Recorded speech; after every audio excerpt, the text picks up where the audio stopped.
లోకి రాకముందే ఏ విధంగా వీళ్ళు డబ్బులు దొడ్డిదారిన సంపాదించుకోవాలి, ఏ విధంగా ప్రజలతోటి ప్రజల ఆరోగ్యాన్ని మనం పనంగా పెట్టి డబ్బులు సొమ్ము చేసుకోవాలి అనేది ఒక పథక రచన ఆల్రెడీ చేశారు. ఉమ్, ఎలక్షన్స్ లో గెలిస్తే మనం లిక్కర్ ద్వారా ఏం చేసుకోవాలి, ఇంకా వేరే వేరే ఏ సెగ్మెంట్స్ ఉన్నాయి మనం చేసుకోవడానికి, భూములు ఏ విధంగా కొల్లగొట్టుకోవాలి, అన్వాంటెడ్ గా మనం ఏ విధంగా అవతల వాళ్ళ మీద దుష్ప్రచారాలు చేసి పాత గవర్నమెంట్ అంతా తప్పు చేసింది అని చెప్పి మనం డైవర్ట్ చేసుకుంటా ఎలాగ పరిపాలన సాగించాలి ఒక 5 సంవత్సరాలు అనేది వీళ్ళంతా ముందుగా ఒక పథక రచన చేశారు. దాని ప్రకారమే ఎప్పటి నుంచో ఉన్న లిక్కర్ పాలసీని మొత్తాన్ని తీసేసి వీళ్ళు సొంత లిక్కర్ పాలసీ ఒకటి తీసుకొచ్చి వాళ్ళ ఓన్ డిస్టిలరీస్ ని పెట్టే ఎప్పటి నుంచో ఉన్న డిస్టిలరీస్ అన్నింటినీ కూడా పక్కన పెట్టేసేసి సొంతగా ఒక ఆదాన్ లీలా అని చెప్పి పేపర్ డిస్టిలరీస్ ని పెట్టి వాటిని డబ్బులు రూట్ మళ్లించడానికి ఏ విధంగా ఐఐటి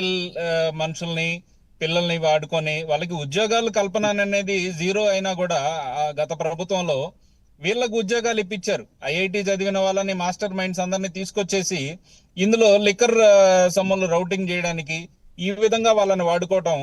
ఆ తర్వాత అప్పుడు ఏ విధంగా అయితే చీప్ లిక్కర్ తయారు చేశారో, ఏదైతే స్పిరిట్, డిస్టిల్ వాటర్ ఇవన్నీ పెట్టుకొని జస్ట్ లేబుల్స్ మార్చేసి కలర్ ఏజెంట్స్ పెట్టి ఏ విధంగా అయితే ఇదివరకు కూడా మనకి ఉన్న బ్రాండ్లు అన్నిటినీ తరివేసి వాళ్ళ సొంత బ్రాండ్లను తెచ్చి ప్రతి దాంట్లో కలర్ ఏజెంట్స్ మార్చుకుంటూ కొంచెం మైనర్ కాంపోజిషన్ చేంజెస్ పెట్టి ఏ విధంగా డబల్ ఎంఆర్పీలు పెట్టి అమ్మి ఎంతో మంది ప్రాణాలకి ఇబ్బంది కలిగేటట్లుగా, లివర్లు కిడ్నీలు చెడిపోయేటట్లుగా చేశారో మనం చూసాం. అదే విధంగా ఇప్పుడు నూతనంగా వచ్చిన కూటమి ప్రభుత్వం ఒక పక్క రోడ్లు వేసుకుంటూ, ఒక పక్క ఇన్వెస్ట్మెంట్స్ తీసుకొస్తూ, ఒక పక్క ఇచ్చిన హామీలన్నీ నిలబెట్టుకుంటూ, ఒక పక్క సంక్షేమ పథకాలన్నింటినీ టయానికి అందించుకుంటూ ఉంటే ఎలా ఆపాలి, ఇక్కడ కూటమి ప్రభుత్వానికి బ్రేకులు ఎలా వేయాలి అని చెప్పి ఇదివరకున్న జనార్దన్ రావు వీళ్ళందరితోటి జోగి రమేష్ మాట్లాడి, అరే బాబు ఇదివరకు మనం ఆల్రెడీ చేసిన పనే కాబట్టి మీరు ఇప్పుడు మళ్ళీ కల్తీ మద్యం చేయాలి అని చెప్పడము, ఎలా చేయాలి, ఎక్కడ చేయాలి అనే దాంట్లో భాగంగా ఈ పెద్దిరెడ్డి రామచంద్రారెడ్డి సోదరుడు నియోజకవర్గం అయితే మనకు ఆల్రెడీ గెలిచిన నియోజకవర్గం, అది కూడా 11లో ఒకరు అక్కడే గెలిచి ఉన్నారు.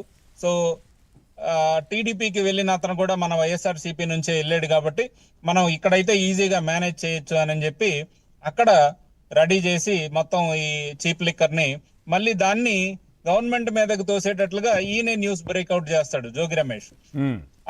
ఆ తర్వాత వచ్చేసరికి ఏ విధంగా వాళ్ళకి మళ్ళీ ఆఫ్రికాలో కెళ్ళి మీరు డిస్టిలరీస్ ఏదైనా పెట్టుకోవాలన్నా కూడా ఒక 3 ఏంటి సార్ మొత్తం ఏది చూసినా ఆఫ్రికా మోడల్ ఏంటి అసలు, వీళ్ళ ఆలోచన ఏంటి అసలు?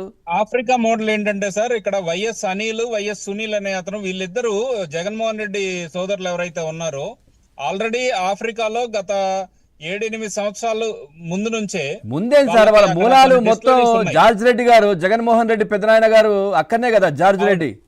అవునండి, వాళ్ళ కుమారులు ఎవరైతే ఉన్నారో వాళ్ళు ఆల్రెడీ ఆఫ్రికాలో ఈ మోడల్ ని సెటప్ చేసి అక్కడ కూడా సేమ్ ఇలానే చీప్ లిక్కర్ అమ్ముతూ ఉంటే అక్కడ కూడా కొన్ని బ్యాన్ చేశారు. గవర్నమెంట్ కూడా వాళ్ళ డిస్టిలరీస్ ని బ్యాన్ చేయడం జరిగింది, కొన్ని ఫైన్లు వేయడం జరిగింది, కొన్నిసార్లు అరెస్ట్ అక్కడ కూడా ఇదే పని. ఏమండి అక్కడ కూడా ఇదే పని. అక్కడ కూడా ఇదే పని. ఆ తర్వాతనే ఆ మోడల్ ని ఇక్కడ రిప్లికేట్ చేద్దాము అని చెప్పి వాళ్ళు సజెషన్ ఇచ్చారు జగన్మోహన్ రెడ్డికి, విజయసాయి రెడ్డికి, మిథున్ రెడ్డికి, వీళ్ళ ముగ్గురికి అక్కడ నుంచి సజెషన్ ఇచ్చారనమాట. మనం ఇక్కడ ఆల్రెడీ మనకున్న బిజినెస్ లో మనం బాగా సంపాదించగలుగుతున్నాం, ఆల్మోస్ట్ కంట్రీ వైడ్ గా మనదే సేల్స్ ఎక్కువ నడుస్తుంది.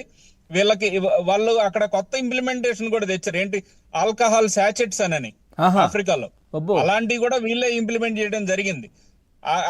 అక్కడ మెలకువలన్నీ నేర్చుకున్న తర్వాత సరే ఆంధ్రప్రదేశ్ లో ఎలాగో నువ్వు 151 తోటి మెజారిటీ తోటి గెలిచావు కాబట్టి ఇది ఇక్కడ ఇంప్లిమెంట్ చేయి, మనకున్న ప్రాబ్లమ్స్ అన్ని పోతాయి, మనకి జీవితాంతం సరిపడా డబ్బులు మనం దీంట్లో ఇంకా ఈజీ కదా వీళ్ళకి, ఆ సాచెట్స్ అయితే ఇంకా ఈజీ కదా. అవునండి, అక్కడైతే ఒక international border, international prime minister, వేరే కంట్రీ, కానీ ఇక్కడైతే మొత్తం పరిపాలన అంతా వీళ్ళ చేతుల్లో ఉంది కదా గత ప్రభుత్వంలో. మిగిలిన వాళ్ళంతా కూడా ఐఏఎస్లు గానీ ఐపీఎస్లు గానీ అందరూ కూడా ఐఆర్ఎస్ అనే వాళ్ళే కాబట్టి ఇదివరకు వాళ్ళు ఎంత భయభ్రాంతులకి గురయ్యి కనీసం వాళ్ళ రూల్ బుక్ ను కూడా విస్మరించారు ఇదివరకు ఉన్న పరిస్థితుల్లో అనేది మనం చూసాం. అందరినీ గ్రిప్ లో పెట్టుకొని ఆ ధనుంజయ రెడ్డి అనే వ్యక్తి ద్వారా, కృష్ణమోహన్ రెడ్డి అనే వాళ్ళ వ్యక్తి ద్వారా కన్ఫర్డ్ ఐఏఎస్ వాళ్ళని చేసి మిగిలిన వాళ్ళందరికీ ఎరేసి ఓవరాల్ గా ఏంటంటే రాష్ట్రాన్ని భ్రష్టు పట్టించడానికి, జనాల ఆరోగ్యాలతోటి చెలగాటం ఆడడానికి ఆయన చేసిన ప్రయత్నం అది.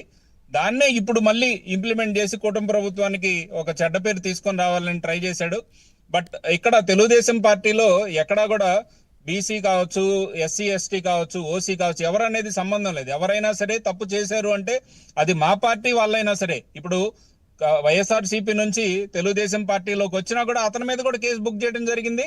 కేసు బుక్ చేశారు, తర్వాత ఈ విధంగా జరిగింది. మరి జగన్మోహన్ రెడ్డి జోగి రమేష్ ఎందుకు సస్పెండ్ చేయట్లేదు? చెయ్యరు సార్. ఆయన ఇప్పుడు తెలుగుదేశం ప్రభుత్వం కాబట్టి కనీసం కేసులు గట్రా ఇవన్నీ పెట్టింది కూటమి ప్రభుత్వం. జగన్మోహన్ రెడ్డి దగ్గర ఏ రోజైనా గత 5 సంవత్సరాల్లో ఇలాంటి